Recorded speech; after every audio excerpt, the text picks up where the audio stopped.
Big Boss Malayalam season 7 midnight promo അപ്ഡേറ്റുമായിട്ടാണ് വന്നിരിക്കുന്നത്. ലാലേട്ടൻ അനുമോളെ നിർത്തി അപമാനിക്കുന്ന ഒരു പ്രോമോയാണ് വന്നിരിക്കുന്നത് കേട്ടോ. നിർത്തി അപമാനിക്കുക എന്ന് പറഞ്ഞാൽ വഴക്ക് പറഞ്ഞു എന്നല്ല ഞാൻ പറയുന്നത്, ഇങ്ങനെ ട്രോളുകളാണ് എന്ന് വെച്ചാൽ കളിയാക്കുന്ന ഒരു പ്രോമോയാണ്. അനുമോളെ ഇങ്ങനെ കളിയാക്കി വിടുകയാണ്. അനുമോളോട് ചോദിക്കുന്നുണ്ട്, എന്താണ് അനുമോളുടെ പ്രശ്നം? ക്യാപ്റ്റൻ ആയാൽ എന്താ, ഇമ്മ്യൂണിറ്റി കിട്ടിയാൽ എന്താ പ്രശ്നം, ക്യാപ്റ്റനായിട്ട് ഇമ്മ്യൂണിറ്റി കിട്ടിയാൽ എന്താ പ്രശ്നം എന്ന് ചോദിക്കുന്നുണ്ട്.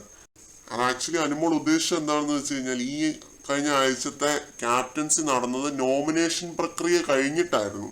അപ്പോൾ നോമിനേഷനിൽ വന്നത് ആരൊക്കെയാണ് എന്ന് നമുക്കറിയാം. അനുമോൾ ആ നോമിനേഷൻ ലിസ്റ്റിൽ ഇല്ലായിരുന്നു, ആര്യൻ ഉണ്ടായിരുന്നു. ആ ഒരു നോമിനേഷൻ ലിസ്റ്റിൽ നിന്നും മാറാൻ വേണ്ടിയിട്ട് തന്നെയാണ് കളിച്ചത്. കാരണം അതാണ് ഏറ്റവും ഇമ്പോർട്ടന്റ്. ക്യാപ്റ്റൻ ആയി കഴിഞ്ഞു കഴിഞ്ഞാൽ ആ ഒരു നോമിനേഷൻ ലിസ്റ്റിൽ നിന്നും മാറാനായിട്ട് പറ്റും.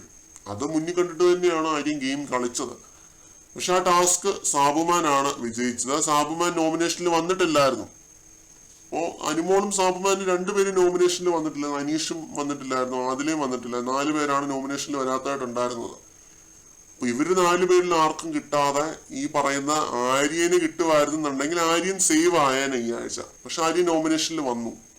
അതാണ് അനുമോൾ ഉദ്ദേശിച്ചത്. അപ്പോൾ ലാലേട്ടൻ ഇങ്ങനെ വെറുതെ കളിയാക്കുന്നുണ്ട്.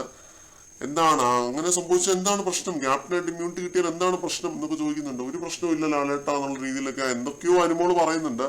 അപ്പൊ അനീഷിനോട് ചോദിക്കുന്നുണ്ട്, എന്താണ് അനുമോൾ എന്താണ് പറയുന്നതെന്ന് ചോദിക്കുമ്പോൾ അനീഷ് പറയുന്നുണ്ട്, എനിക്ക് അനുമോൾ പറയുന്നൊന്നും മനസ്സിലാവാറില്ല എന്നൊക്കെ പറയുന്നുണ്ട്. ആര്യനും ഇതേ കാര്യം തന്നെ പറയുന്നുണ്ട്. അപ്പൊ നാളത്തെ എപ്പിസോഡിനകത്ത് അനുമോളെ ഇത്തിരി ഒന്ന് ലാലേട്ടൻ കളിയാക്കി വട്ടാക്കി വിടാനായിട്ടുള്ള സാധ്യതകളാണ് കാണുന്നത്.